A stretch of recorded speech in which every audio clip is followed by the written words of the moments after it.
As 7 pragas. Esse é um tema muito especial. Nós temos já no passado o registro de 10 pragas lá no Egito, quando Deus derramou para libertar seu povo. E se você fizer uma comparação entre as 10 pragas do Egito e as 7 pragas do Apocalipse, você vai perceber que várias delas são similares. E também o propósito é similar. Deus derramou as pragas sobre o povo egípcio para libertar seu povo. Deus agora vai derramar as pragas finais do Apocalipse também para libertar seu povo. Então é algo muito extraordinário, esse tema é um tema muito especial, mas nós temos um hábito de orar, e orar bastante pela bênção para o estudo, e eu queria convidar você que nos assiste aí pelas redes sociais, se você puder também fechar os olhos agora e orar conosco, pedindo uma bênção mais uma vez para o estudo da Palavra de Deus. Vamos orar? Nosso Pai de amor, muito obrigado por estarmos reunidos mais uma vez para estudarmos a Tua Palavra. Que o Teu bom e Santo Espírito seja o nosso professor e que nós possamos compreender a mensagem que o Senhor tem para cada um de nós nessa noite. Oramos em nome de Jesus. Amém. Talvez aqui nesse auditório alguém tenha medo das pragas, Talvez em algum momento sentiu medo. Esse assunto é um assunto interessante porque nós temos um dilema para ser resolvido. Ao mesmo tempo que a palavra de Deus ensina que Deus é amor, deu seu Filho para nos salvar, nós temos uma mensagem que fala de destruição. E tem pessoas que nem acreditam que 7 pragas serão derramadas ainda sobre a terra, porque isso não coaduna com o caráter de Deus. Como é que esse dilema é resolvido? Nós temos que entender que Deus ama o pecador, mas odeia o pecado. E o pecado tem que ser banido do universo em algum momento. Então, como um passo inicial nesse banimento, nos eventos finais, estão colocadas as 7 pragas. Mas Deus não deseja destruir ninguém, nunca quis. Por que não? Salomão escreveu assim: tudo fez Deus formoso ao seu devido tempo, e também pôs o que no coração do homem? A eternidade. Então Deus colocou a eternidade no nosso coração. Significa que nós fomos criados para viver para sempre. Ninguém foi criado para morrer. E se você for agora para o livro do profeta Ezequiel, no capítulo 33:11, olha o que ele diz: tão certo como eu vivo. Olha que interessante, tem certos versos da Bíblia onde Deus puxa a responsabilidade para Ele mesmo, e esse é um deles. Tão certo como eu vivo, diz o Senhor, não tenho prazer na morte do perverso, mas em que o perverso se converta do seu caminho e viva. Convertei-vos, olha o apelo de Deus, 2 vezes, convertei-vos dos vossos maus caminhos, pois por que haveis de morrer, ó casa de Israel? Então a Bíblia diz que Deus plantou a eternidade em nosso coração e que Deus não quer que ninguém morra. E Deus faz um apelo veemente: convertei-vos. Deus não quer que ninguém morra.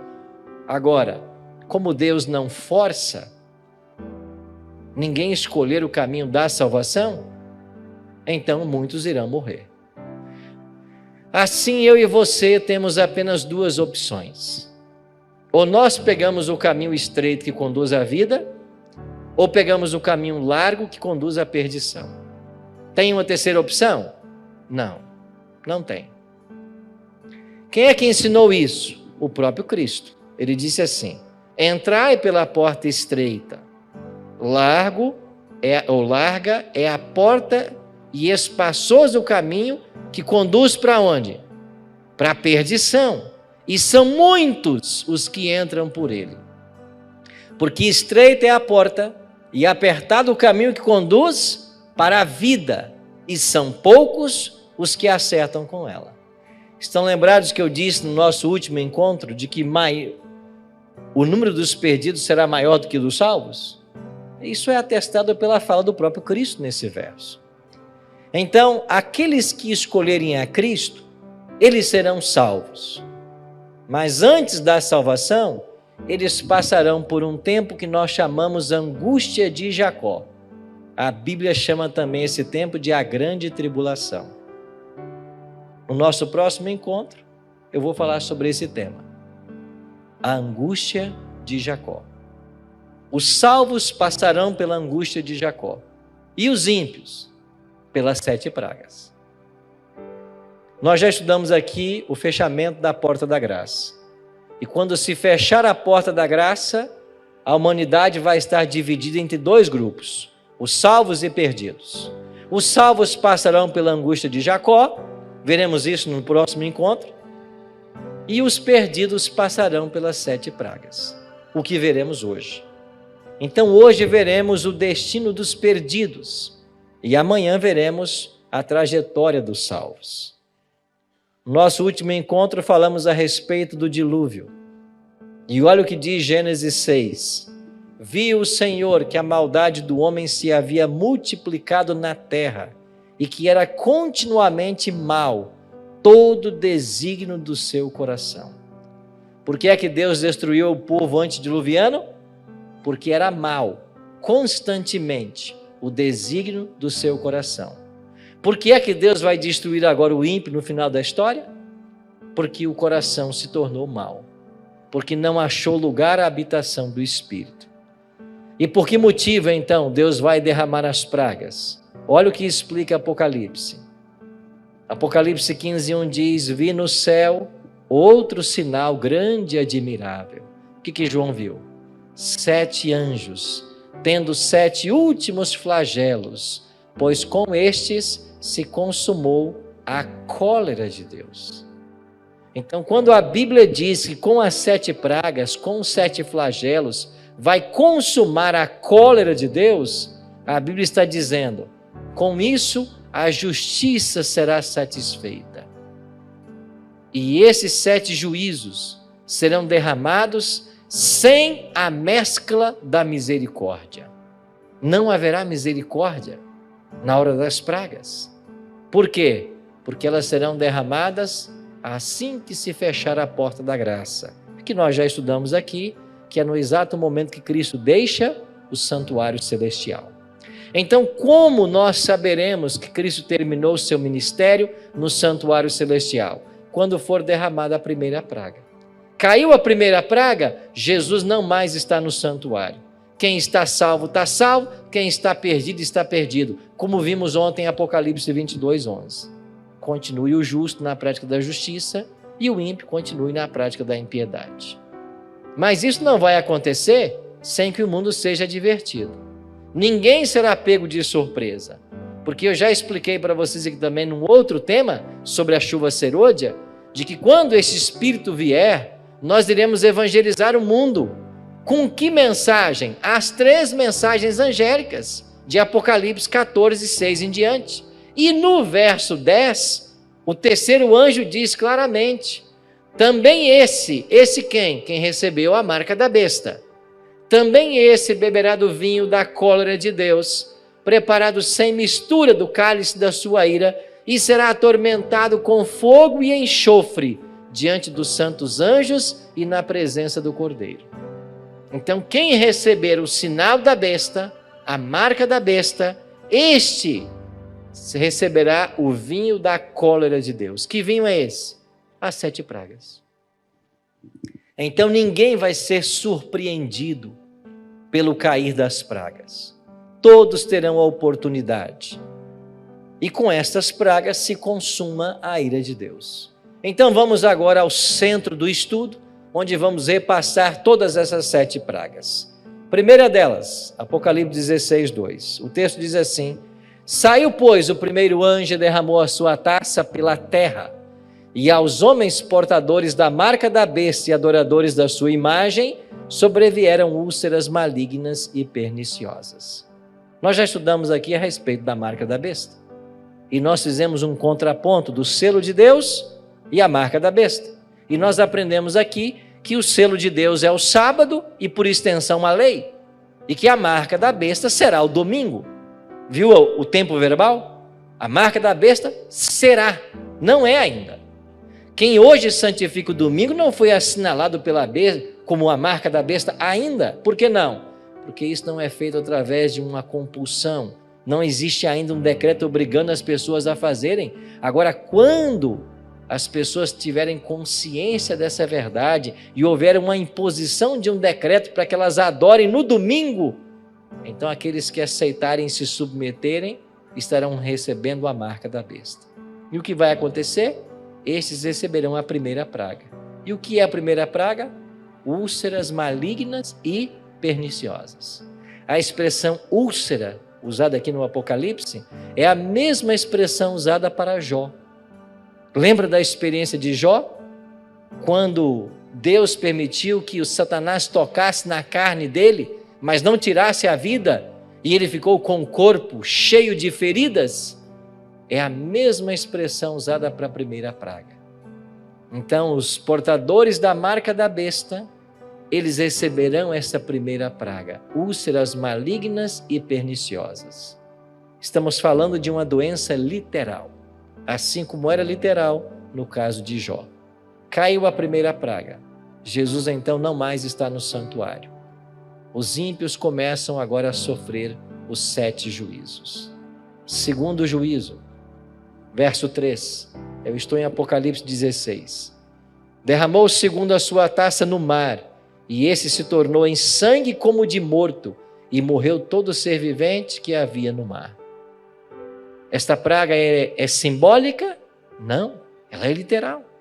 A água do mar vai se transformar em sangue. E o que vai acontecer? Os animais marinhos morrerão. É lógico, por falta de oxigênio. Terceira praga. O terceiro anjo derramou a sua taça nos rios e nas fontes das águas, e se tornaram também em sangue. Então ouvi o anjo das águas dizendo: Tu és justo, tu que eras o santo, pois julgastes estas coisas. Porquanto derramaram sangue de santos e de profetas, também sangue lhes tem dado a beber. São dignos disso. A terceira praga atinge os rios e as fontes das águas. E os ímpios não mais terão água para beber. E no desespero, muitos tomarão sangue. E o anjo que derrama sobre a água a praga, ele diz: eles são dignos de beber sangue, porque eles derramaram sangue. Esta praga também é literal. Então os rios e as fontes das águas vão se transformar em sangue. Agora, o que tem que ser dito é que ainda que estas pragas sejam literais, elas não são universais. E por um motivo bem lógico. Se a segunda e a terceira pragas fossem universais, imagine você, o planeta Terra é coberto por 3/4 de oceano. Se tudo isso virasse sangue, nós não teríamos oxigênio em nossa atmosfera. E se todos os rios do mundo e as fontes das águas do mundo se transformassem em sangue, não haveria nenhum ímpio vivo no momento da volta de Cristo. Mas não é essa a descrição que faz a Bíblia. A Bíblia diz que quando Jesus voltar, os ímpios estarão vivos ainda. É lógico que vários irão morrer durante as pragas, mas a Bíblia fala do desespero dos ímpios, lá em Apocalipse capítulo 6, verso 12 em diante, lá no verso 14 e 15, eles vão dizer: aos montes e aos rochedos caiam sobre nós e escondei-nos da face do Cordeiro. Ou seja, eles estão vivos até a volta de Cristo. Então nós entendemos de que essas pragas são literais, mas não são universais. E aqui um outro ponto é resolvido. Se a primeira praga que é derramada sobre os portadores da marca da besta fosse universal, automaticamente quem não tivesse a praga estaria salvo. E aí o que acontece? Nós não teríamos a grande tribulação que a Bíblia apresenta. Porque nós vamos estudar no nosso próximo encontro que um dos detalhes da grande tribulação é a incerteza que os salvos têm de que eles estão salvos. E por que eles têm essa incerteza? Porque a primeira praga não é universal e não ter úlcera não quer dizer que você está salvo. Porque haverá ímpio que não vai ter a úlcera. Agora, pastor, como é que vai ser essa separação então? Porque quem não recebeu o selo de Deus recebe a marca da besta, ou nem todos receberão. Algumas perguntas que nós não temos respostas ainda. Que tipo de ímpio, qual ímpio não vai receber esta primeira praga? Em que local ela vai cair? São perguntas que nós não temos respostas. Chegamos à quarta praga. Antes, porém, na terceira ainda, é dito que eles derramaram sangue de santos e de profetas. Por isso eles devem beber sangue. Isso é uma alusão a todos os mártires da Idade Média e até o tempo do fim. Todas as pessoas que morrerão por amor a Cristo e a sua verdade. Derramaram sangue de santos, eles são dignos de beber desse sangue. Chegamos então à quarta praga. O quarto anjo derramou a sua taça sobre o sol, e foi-lhe dado queimar os homens com fogo. Com efeito, os homens se queimaram com intenso calor, e blasfemaram o nome de Deus, que tem autoridade sobre estes flagelos, e nem se arrependeram para lhe darem glória.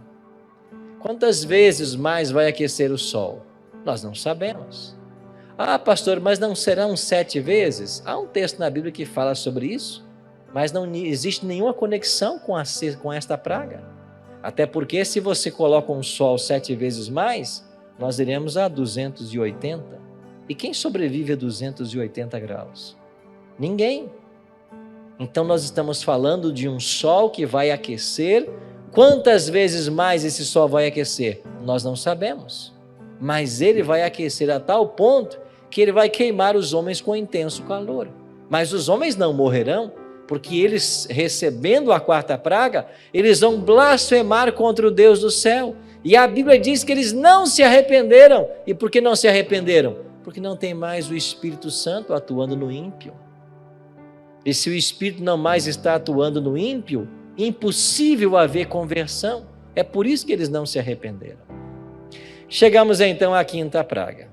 Derramou o quinto a sua taça sobre o trono da besta, cujo reino se tornou em trevas, e os homens remordiam a língua por causa da dor que sentiam e blasfemaram ao Deus dos céus, por causa das angústias e das úlceras que sofriam, e mais uma vez, e não se arrependeram de suas obras. Por que é que não se arrependeram? Porque não tem mais o Espírito Santo para tocar o coração. Agora, o que acontece nessa quinta praga? Ela é derramada sobre o trono da besta.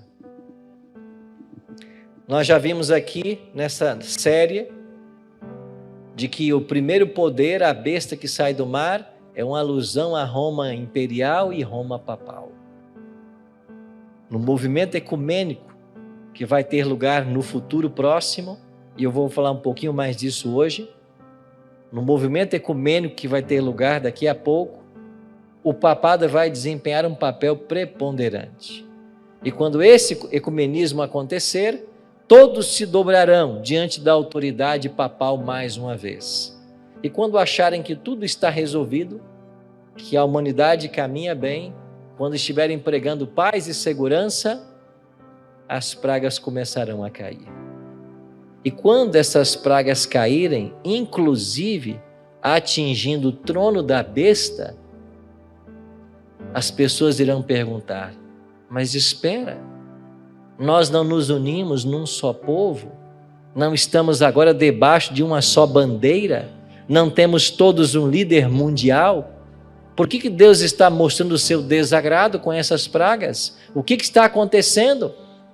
E esse poder que nós estamos seguindo, até ele é impotente, porque ele agora está em trevas. Trevas sobre o trono da besta. E o que vai acontecer?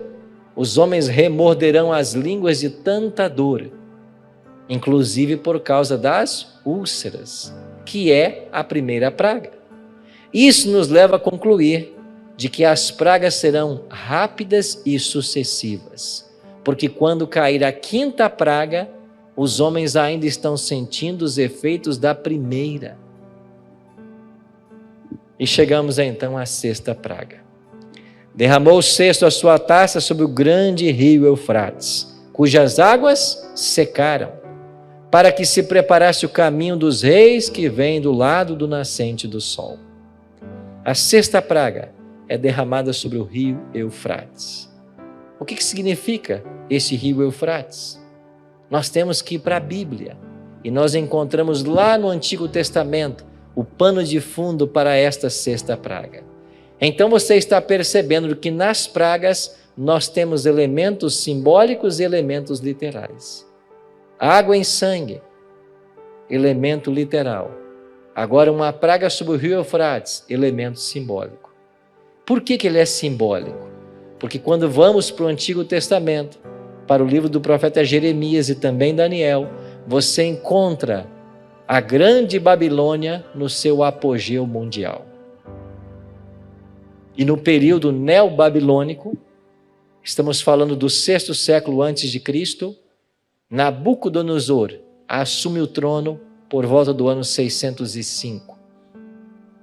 E ele então vai expandir o seu poderio e ampliar a grande Babilônia, tornando ela a joia das nações. Inclusive construindo lá uma das 7 maravilhas do mundo antigo, os jardins suspensos da Babilônia. Babilônia tornou-se a cidade mais extraordinária do Antigo Testamento. E tanto Babilônia quanto Jerusalém são cidades que caminham juntas, do Gênesis ao Apocalipse. Jerusalém, sede do povo de Deus. Babilônia, sede do inimigo de Deus. E então esta grande Babilônia, glória das nações, poderia resistir a qualquer ataque. Por um motivo muito simples. Ela era cortada pelo rio Eufrates. E o fato desse rio passar por dentro da cidade tornava essa cidade inexpugnável. Ela não poderia ser vencida. A principal estratégia militar dos tempos bíblicos era o que nós chamamos de cerco. O exército inimigo cercava a cidade, não deixava o alimento entrar. Ou as pessoas se rendiam ou morreriam de fome. Acontece que no caso de Babilônia, se alguém tentasse cercar a cidade, ela tinha suas altas muralhas, que também eram uma proteção, mas o rio cortando a cidade propiciava a agricultura dentro da cidade. E segundo os historiadores, Babilônia poderia resistir a um cerco de 20 anos. Agora quem vai ficar lá fora 20 anos esperando acabar o alimento desse povo? Então Babilônia não podia ser vencida. Mas quando Deus deu o sonho para Nabucodonosor, estamos agora em Daniel capítulo 2, e Daniel depois interpreta, Daniel disse para ele que Babilônia passaria. Um império menor que Babilônia tomaria conta. E aí você sabe que quando nós chegamos ao ano 539, cumpre-se a profecia de Daniel, a passagem da cabeça de ouro para o peito e braço de prata. Nabucodonosor sai do poder, entra seu filho e depois seu neto. E quando o neto de Nabucodonosor, Belsazar, está no poder, ele resolve fazer uma festa. E ele convida 1000 pessoas para a festa. E enquanto todo mundo estava ali animado naquela festa, todo mundo bebendo e folgando-se, adorando os deuses de Babilônia, o neto de Nabucodonosor tem uma ideia. Vão lá no templo de Marduk e busquem os utensílios sagrados dos judeus, porque eu quero beber vinho hoje é nesses utensílios. Nem Nabucodonosor, que invadiu Jerusalém e roubou os utensílios, ousou colocar a mão nesses vasos sagrados. Ele deixou lá no templo dele, mas ele não mexeu com isso. Mas o neto não, o neto quis mexer. Eram mais de 20.000 peças. E o neto mandou buscar taças de ouro, de prata, para beber vinho nelas. E quando eles começaram a beber vinho, e quando eles estavam folgando e blasfemando do Deus de Israel, uma mão misteriosa apareceu na caiadura do palácio e escreveu: Mene, Mene, Tekel, Ufarsim. O rei não entendeu nada, mas o rei previu que seria algo dos deuses. Mandou chamar os sábios, os encantadores, astrólogos, caldeus, aquele bando de incompetentes que você já conhece a história. E quando todo mundo chegou, viu ali a escritura na parede, ninguém entendeu nada e disse: olha, rei, não dá para entender isso aí não, ninguém sabe o que está escrito aí não. E o rei teve tanto medo, diz a Bíblia, que um joelho batia no outro, de tanto que ele tremia. Aí a mãe dele, que segundo Heródoto, o pai da história, chamava Nitócris, teria dito para ele: olha, nos tempos do teu pai, e a palavra no ancestral aqui, a palavra no original é ancestral, na verdade não era pai, era avô, Nabucodonosor, mas ela usa a palavra no tempo do teu ancestral. Havia aqui um homem em Babilônia que interpretava essas coisas aí, viu? Se você chamar, ele vai resolver. E foram buscar quem? Daniel. Quantos anos tinha Daniel nessa ocasião? Quase 90. E Daniel veio. E o rei disse: olha, você interpreta sonho, você serve o Deus aí de Israel, o que está escrito nessa parede? E depois que Daniel viu lá a escritura na parede, ele voltou-se para Belsazar e disse: sabe o que está escrito aí? É a sua sentença. Você não está blasfemando do Deus verdadeiro? Não tocou nos vasos sagrados do meu povo?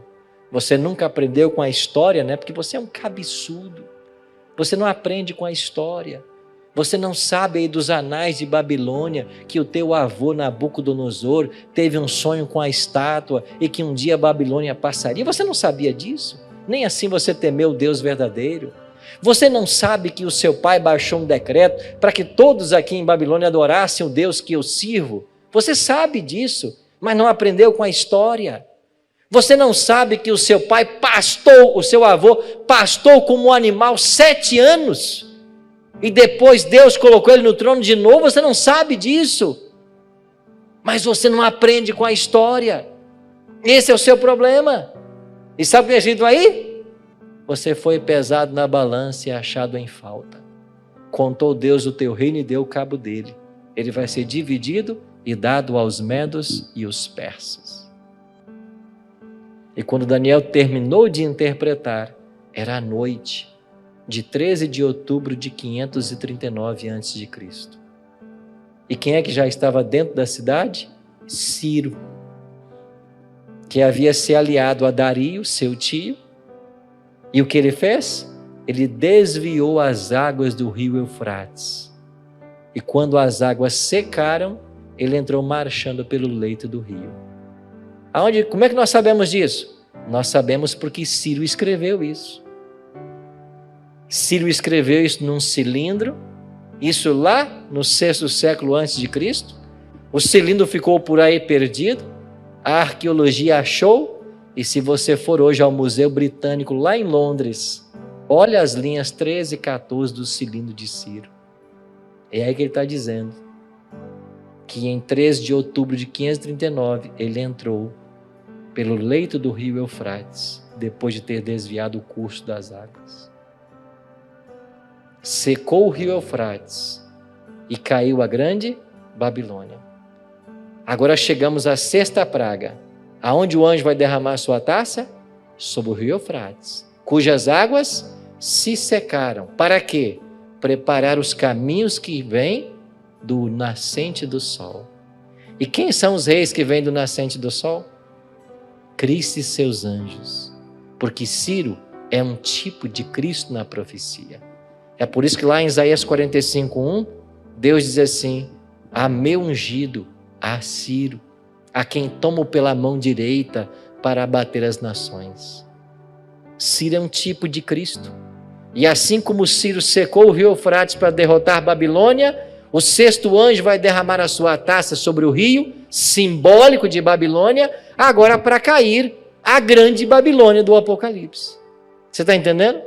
Então a sexta praga ela tem elementos simbólicos. E nós temos que voltar para o Antigo Testamento para entender isso. E é lógico, mais uma vez, como eu disse aqui no nosso último encontro, nós adventistas entendemos de que a história é a melhor intérprete da profecia. Por isso nossa escola de interpretação não é preterista, não é futurista, não é idealista, é historicista. Nós somos historicistas. Nós pegamos a história e comparamos a Bíblia para entender como Deus está levando a cabo a história do seu povo. E ainda na sexta praga, o Apocalipse diz: uma vez que secou-se o rio Eufrates, João viu sair da boca do dragão, da boca da besta e da boca do falso profeta 3 espíritos imundos semelhantes a rãs, porque eles são espíritos de demônios, operadores de sinais, e se dirigem aos reis do mundo inteiro com o fim de ajuntá-los para a peleja, e o grande dia, a peleja do grande dia do Deus Todo-Poderoso. O que aconteceu agora ainda na sexta praga? Ele viu 3 espíritos imundos, e ele diz aqui, o dragão, a besta e o falso profeta. Sair da onde? Da boca do dragão.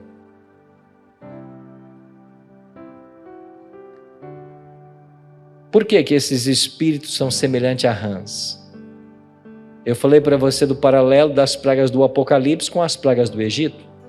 E várias pragas do Egito atingiram frontalmente as divindades egípcias. E uma delas é essa aqui, Requetes. Requetes era a deusa da fertilidade dos egípcios. E essa deusa tinha uma cabeça de rã. Agora na sexta praga, são mencionados 3 espíritos semelhantes aos deuses do Egito. E saem da boca do dragão, o dragão, a besta e o falso profeta. 3 espíritos saem da boca. O dragão, a besta e o falso profeta. Quem são eles? O espiritismo, o catolicismo e o protestantismo, que se apostatou da verdade. Então preste atenção. 3 espíritos imundos. O dragão, símbolo do Satanás e do espiritismo. Por quê? Porque o espiritismo ensina que as pessoas não morrem. Há várias reencarnações, que a alma é imortal. Esse é o ensino básico do espiritismo. E esse ensino é baseado na fala de Satanás. Porque Satanás foi o primeiro a dizer assim, Adão, pode comer, Eva, pode comer. Você não vai morrer. A primeira mentira que o diabo contou nesse planeta foi de que o ser humano não morre. Contou para Eva. Por isso o dragão é um símbolo do espiritismo. Também é um símbolo de Satanás que age através do espiritismo. Agora, a besta é um símbolo do catolicismo. E nós já estudamos aqui a besta que sai do mar, e identificamos esse poder. E o falso profeta? É um símbolo do protestantismo que se apostatou, liderados agora pelos Estados Unidos da América do Norte, a maior nação protestante do mundo. Agora, deixa eu abrir um parênteses para você aqui. Essa interpretação profética nada tem a ver com você que pertence a esses segmentos hoje, mas que ama o Senhor Jesus e está se preparando para a volta dele.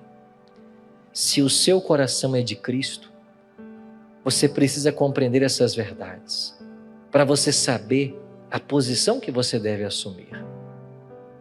Placa de igreja não salva ninguém. Dentro de qualquer igreja, dentro do espiritismo, existem pessoas sinceras que estão buscando a verdade, que querem conhecer aquilo que é certo.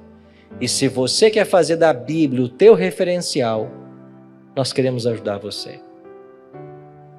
Para isso existe a Igreja Adventista, que é um movimento profético que Deus levantou nesse tempo do fim, para ajudar na pregação do Evangelho. Então esses 3 poderes vão se unir. E eu queria ler agora 2 textos de uma mulher chamada Ellen G. White. Para nós adventistas, esta mulher é uma profetisa moderna. É verdade que os seus escritos não estão, ouviu bem, né? Os seus escritos não estão no mesmo pé de igualdade que a Bíblia, porque para os adventistas, a única fundamentação para as nossas doutrinas está aqui, na Bíblia Sagrada. E se você procurar aí pelo livro Nisto Cremos, e você vai encontrar o PDF dele na internet disponível, você vai ver que os adventistas acreditam em 28 doutrinas fundamentais da Bíblia. E todas elas estão fortemente alicerçadas na palavra, não em Ellen G. White. Mas nós entendemos que os conselhos de Ellen G. White são inspirados. E esta mulher que viveu na época vitoriana dos Estados Unidos, olha o que ela escreveu no livro Testemunhos Seletos, volume 2, página 151. Quando o protestantismo estender os braços através do abismo, a fim de dar uma das mãos ao poder romano e a outra ao espiritismo, entendeu aqui? Os três espíritos imundos semelhante a rãs: protestantismo, poder romano e espiritismo. Quando eles se derem as mãos por sobre o abismo, quando por influência dessa tríplice aliança, os Estados Unidos forem induzidos a repudiar todos os princípios de sua Constituição, que fizeram deles um governo protestante e republicano, e adotar medidas para a propagação dos erros e falsidades do papado, podemos saber que é chegado o tempo das operações maravilhosas de Satanás e que o fim está próximo. Ora vem, Senhor Jesus, o fim está próximo. Esses três poderes vão se unir. Pastor, qual vai ser o elemento aglutinador desta união de espíritas, católicos e protestantes? Eu vou ler para você um texto do Grande Conflito. E por falar em Grande Conflito, eu aconselho você a ler esse livro. Ele está na internet. Você pode comprá-lo também. Esse livro vai mudar completamente a sua visão de mundo e da realidade que nós estamos vivendo. Inclusive aqui no meu canal no YouTube, você vai encontrar um vídeo onde eu fiz a história desse livro. Porque Ellen G. White, para escrever esse livro, ela quase morreu. A visão que ela teve quase lhe custou a vida. Mas como resultado desta visão, ela escreveu esse livro. Um livro que desmascara Satanás, do início ao fim da história humana. E na página 588, ela escreveu o seguinte: mediante dois grandes erros, a imortalidade da alma e a santidade do domingo, Satanás há de enredar o povo em suas malhas. Enquanto o primeiro, a imortalidade da alma, lança o fundamento do espiritismo, o último, a santidade do domingo, cria um laço de simpatia com Roma.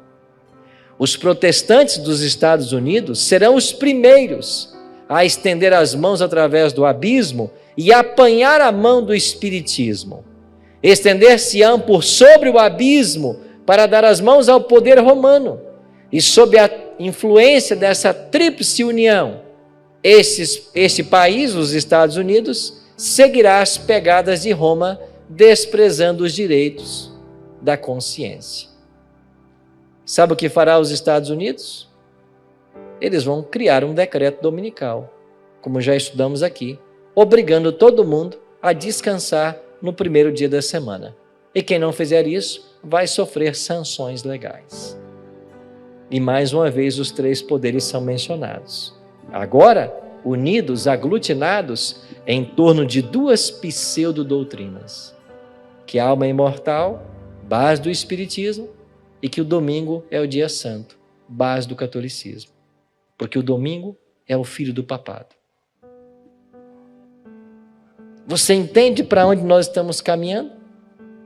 E com essas duas pseudo-doutrinas ensinadas largamente, os cristãos vão se dar as mãos E o movimento ecumênico, a unidade religiosa, ela é profética e ela será uma realidade. O mundo religioso vai se unir.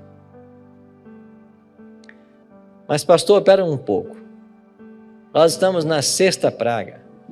Esses eventos então terão lugar só na sexta praga? Não. Aí está o grande detalhe.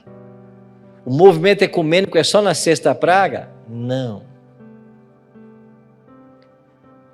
Estes eventos descritos na sexta praga, eles culminam num grande Armagedon, mas eles começam muito antes do fechamento da porta da graça.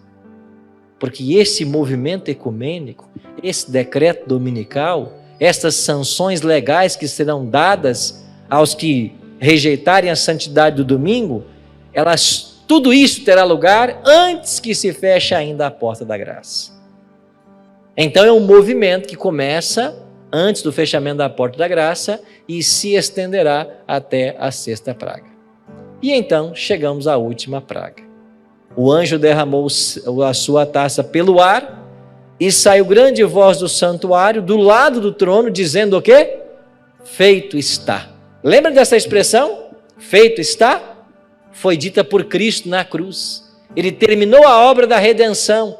Ele está para morrer na cruz e ele diz, feito está consumado, e morre. Agora, feito está, terminou. Derramou-se a última praga, o último cálice foi derramado. Agora é hora de Cristo voltar. E o que começa a acontecer? Sobrevieram relâmpagos, vozes, trovões, e ocorreu um grande terremoto, como nunca houve igual, desde que há gente sobre a terra. E esse terremoto vai fazer tremer os quatro cantos da terra. E sabe o que acontece nesse grande terremoto? As sepulturas se abrem. Será um terremoto. Será a voz de Cristo que vai abalar esse planeta e vai trazer à vida os que morreram crendo nele. Um grande terremoto. Continua. Lembrou-se Deus da grande Babilônia para dar-lhe o cálice do vinho do furor da sua ira. Todas as ilhas fugiram e os montes não foram achados.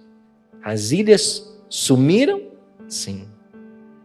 O terremoto vai provocar um tsunami jamais visto, que vai engolir ilhas aos milhares e vai entrar pelos continentes. Também desabou do céu sobre os homens grande saraivada, com pedras que pesavam cerca de 1 talento. E por causa dos flagelos da chuva de pedras, os homens blasfemaram de Deus, porquanto o seu flagelo era sobremodo grande, mas não precisa ser sobre a sua cabeça. Aqui diz que haverá uma chuva de pedras. Antes, relâmpagos, vozes, trovões, são os fenômenos sobrenaturais que anunciarão a aparição de Cristo. Os mortos em Cristo ressuscitarão. E se nós nos assustamos com chuvas de granizo que destroem carros, casas e ferem pessoas, imagine o que acontecerá quando choverem pedras de 1 talento, mais ou menos 40 quilos. O sofrimento dos ímpios será tão grande que eles vão declarar: grande é o nosso sofrimento. Mas não precisa ser o seu. Está me assistindo agora? Não precisa ser o seu. Deus não quer isso para você. É por isso que Deus diz assim: eis que põe diante de ti a vida e a morte. Escolhe, pois, a vida para que vivas. Então você talvez tenha uma pergunta, né? Pastor, como é que vai ser isso tudo? Como foi nos dias de Noé? Nós já estudamos aqui. Como é que as pessoas estavam? Estavam comendo, bebendo, casando, dando em casamento. Suas vidas normais. E se você nunca viu esse tema na Bíblia, você cristão nunca viu, a tua igreja não ensina isso? Os textos da Bíblia que eu estou lendo nunca foram lidos na tua igreja? eu acho que você tem que repensar a sua religião. Você tem que voltar para a Bíblia.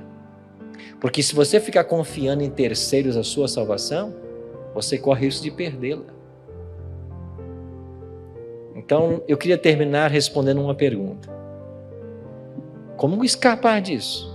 É possível escapar? É possível. E eu vou ler 3 textos. O primeiro deles, Salmo 121. O Senhor é quem te guarda. O Senhor é a tua sombra à tua direita. O sol, lembra da 4ª praga? O sol não te molestará, nem a lua da noite. O Senhor te guardará de todo mal. Ele guardará a tua alma. Quem é que pode livrar você? O Senhor. Um outro texto, Isaías 33 e 41. O seu pão lhe será dado, as suas águas serão certas. Está lembrado da 3ª praga? Os rios e fontes de água em sangue? Não se preocupa, as nossas águas serão certas. Os aflitos e necessitados buscam águas e não há. O ímpio que recebeu a praga, a sua língua se seca de sede, mas eu, o Senhor, os ouvirei, e eu, Deus de Israel, e não desampararei. Nós não teremos sede. E o último texto, Salmo 34, 7. O anjo do Senhor acampa-se ao redor dos que o temem e os livra. Sabe o que faz o anjo do Senhor? Ele abre as suas asas sobre você e nenhuma pedra de 40 quilos atinge você, porque nós estamos seguros debaixo de suas asas. Você quer escapar? Só há uma forma de escapar: Jesus. Só uma forma. Se a tua vida não é dele, você não vai ter nem misericórdia, porque os juízos serão derramados sem misericórdia. Por isso, meu amigo, esse vídeo está aqui e você está assistindo agora, porque Deus tem um recado para você. Você tem que estar consciente de que existe um céu a alcançar e um inferno a evitar. Se você não se preparar, se você não buscar conhecer mais desses assuntos, você pode ser pego de surpresa. Mas Deus te ama tanto que Ele deixou tudo isso em sua palavra, para que você pudesse conhecer o futuro como se fosse o presente, pelos olhos da profecia, e tomar as decisões necessárias. Só existe uma chance de salvação: abrir o seu coração para Cristo, para que as mãos do Pai estejam protegendo você, mesmo em meio às pragas. Vamos ficar de pé. Vamos colocar nossa vida nas mãos do Senhor e nos preparar para esses eventos finais. Vamos orar. Nosso Pai, obrigado porque a Tua palavra não nos deixa em trevas com relação aos assuntos e os acontecimentos desse tempo final. Obrigado por sabermos tudo o que vai acontecer com os ímpios, com as pragas que serão derramadas. Isso tudo nos ajuda na nossa escolha de Te servirmos, de Te amarmos, para escaparmos dessas pragas e estarmos prontos para Te receber. Abençoe a todos nós que aqui estamos, nossas famílias. Abençoe a cada amigo, a cada amiga que agora nos assiste pela internet. Que Teu Espírito trabalhe nesses corações e que nós vejamos lindas decisões para a honra e glória do Teu nome. Oramos em nome de Jesus.